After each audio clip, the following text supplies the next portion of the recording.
आर्थिक वर्ष 2024-25 लगी पूर्णांग बजेट आनिछंती बीजेपी सरकार। मुख्यमंत्री श्री मोहन चरण माझी विधानसभा रे मोट 2,65 कोटी टंकार बजेट उपस्थापन करिसंती। डबल इंजिन सरकार को एही बजेट केते गुड़िए पूर्व योजनार नाम परिवर्तन करी और केते नुआ योजना को नहीं उपस्थापन करा जाई अछि। आसंतु प्रथमे जानिबा केउ केउ पूर्व योजना गुड़िकर नाम परिवर्तन करा जाई अछि। बीजेडी सरकार को मो स्कूल को पंचसखा शिक्षा सेतु अभियान करा जाई अछि। कालिया योजना को सीएम किसान योजना, बीएसकेवाई को गोपबंधु जन आरोग्य योजना, आम ओडिशा नवीन ओडिशा को विकसित गाँ विकसित ओडिशा योजना, मिलेट मिशन को श्री अन्न योजना, लक्ष्मी योजना को ग्रामांचल परिवहन योजना, बिजू सेतु योजना को सेतु बंध योजना करा जाई अछि।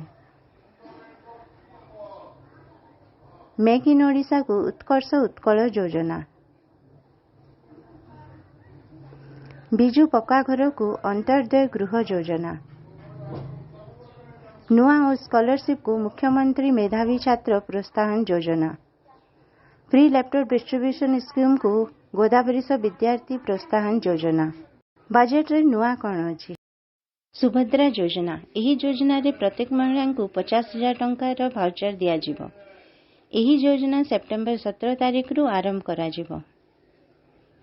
माधव सिंह हाथ खर्च योजना। एही योजना रे ड्रॉप आउट छात्र मान को 5,000 टंका दिया जिवो। गोदावरी मिश्र आदर्श प्राथमिक विद्यालय योजना। एही योजना द्वारा प्राथमिक विद्यालय उन्नति करा जिवो। पीएम सूर्य घर योजना। एही योजना द्वारा प्रत्येक घर को 300 यूनिट फ्री इलेक्ट्रिसिटी दिया जिवो।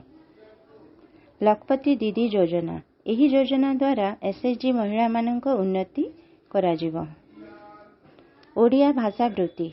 ओडिया भाषार उन्नति पाई एही वृत्ति प्रदान करा जिवो। 80 वर्षरु ऊर्ध्व व्यक्ति को 3,500 टंकार वार्धक्य भत्ता प्रदान करा जिवो।